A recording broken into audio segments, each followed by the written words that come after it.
संस्कार जिसे बोलते हैं। उसके बाद फिर नामगंध संस्कार होता था, फिर चूड़ाक्रम संस्कार होता था, फिर यज्ञोपवीत संस्कार होता था है? और उसके बाद यज्ञोपवीत जब होता था तो बच्चा काशी जाता था, 12 वर्ष पढ़ के आता था। 12 वर्ष के बाद जब घर पहुंचता था तो गृहस्थी में प्रवेश कराने के लिए उसको एक संस्कार कराया जाता था। विवाह होता था, विवाह के बाद भी चतुर्थी कर्म होता था। अब सब क्या है, कोई नहीं पहचानता चतुर्थी कर्म। इसीलिए कहा, ब्राह्मणों ने भी बीच का रास्ता निकाला। ब्राह्मणों ने भी कहा भाई अगर ये संस्कार सारे लुप्त हो जाएंगे तो ये ब्राह्मणों के लिए भी श्रेयकर नहीं। उसके बाद 3 फेरे जो है वो चतुर्थी कर्म के होते हैं बाद में, क्योंकि उस समय छोटा बाल विवाह हुआ करता था।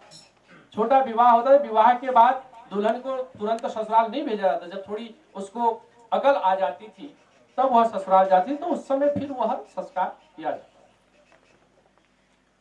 लेकिन व्यवस्थाओं के अनुरूप सारी व्यवस्थाएं बनी। क्या ठीक है, जो चीज सही है उसमें कोई दिक्कत नहीं। लेकिन बात यह है कि हमें संस्कारों से च्युत नहीं होना चाहिए, विकृतियों को अपने जीवन में नहीं लाना चाहिए। अगर हम जीवन में विकृतियों को लाएंगे तो हमारा न समाज का उत्थान होगा, न हमारा उत्थान होगा, न हमारे परिवार का उत्थान होगा, न हमारे बच्चों का उत्थान होगा। कभी किसी का उत्थान नहीं हो सकता।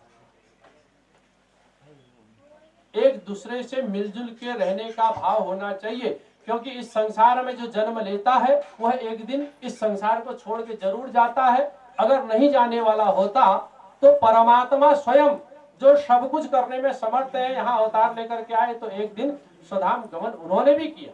इस धरती को छोड़ करके उन्हें भी जाना पड़ा।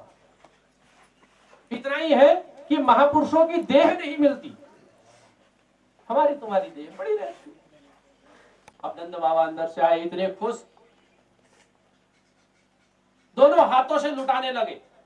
ब्राह्मणों को तिल के पर्वत दान कर दिए, हीरा मोती ज्वारा जो कुछ है बाल्टियों में भर भर के, थालियों में भर भर के लुटा रहे हैं।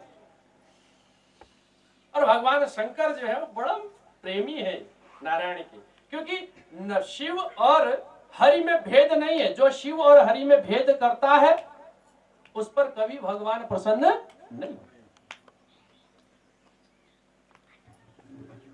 यहां तक शास्त्र कहता है शिव और हरि में भेद करने वाला नरक का आगामी होता है।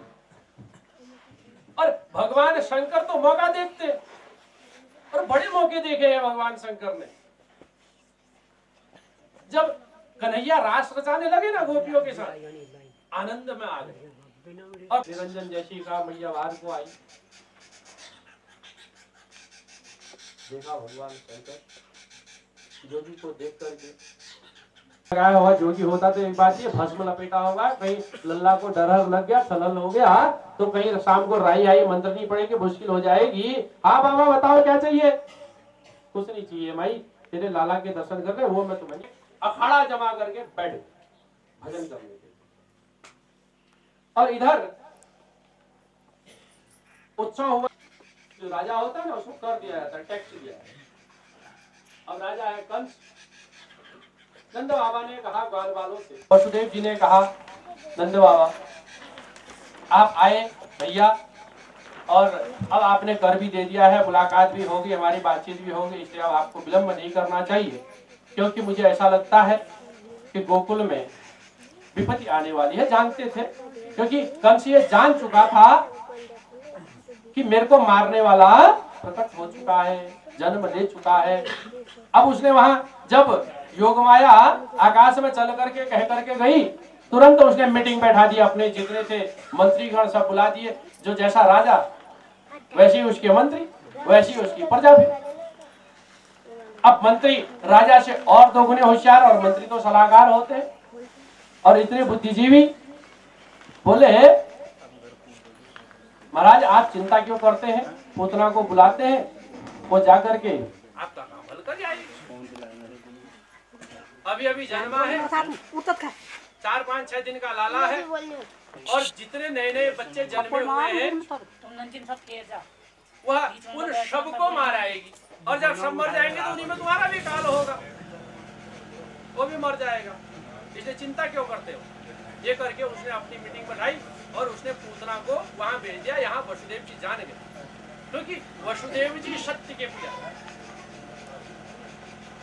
सब जानते। नंद बाबा को बोले कि हे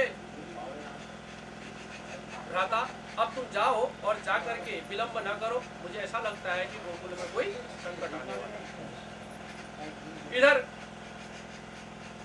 के पास अनेक प्रकार की मायाएं होती और सुंदर लक्ष्मी का स्वरूप बना करके ग्वाल बालों के बीच में चला जाए। यशोदा मैया महिलाएं अब इतने सारे आए, सब एक दूसरे को जानते हैं, कोई ऐसा तो नहीं जो एक दूसरे को नहीं जानता।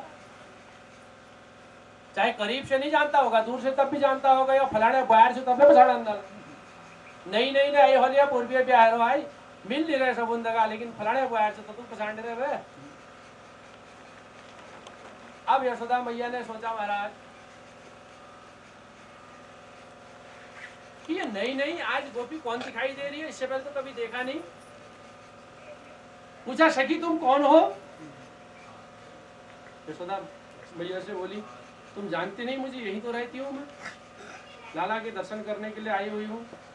अब यशोदा मैया प्रसन्न थी इसलिए ज्यादा ध्यान नहीं करा, उन्होंने कहा दर्शन करने के लिए चलो दर्शन करा देते।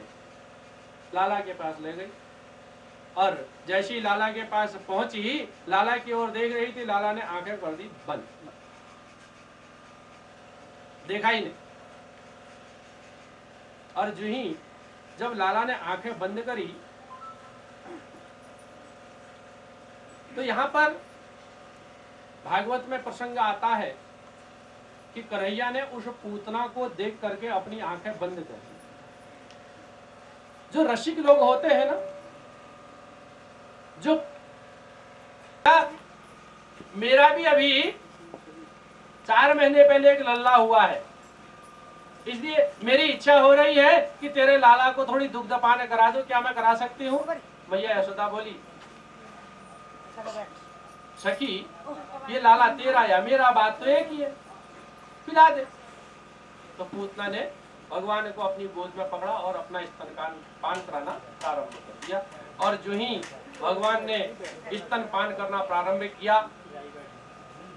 और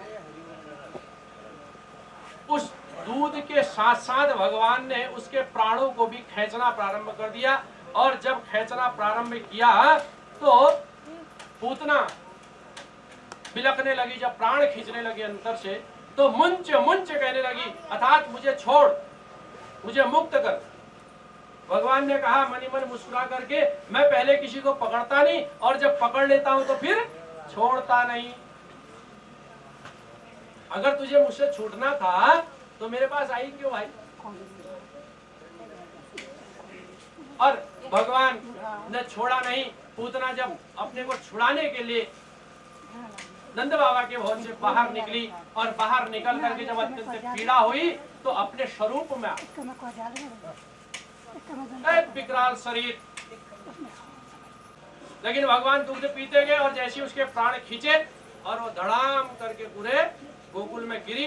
6 कोस तक की भूमि के जितने वृक्ष सब तोड़ करके साफ।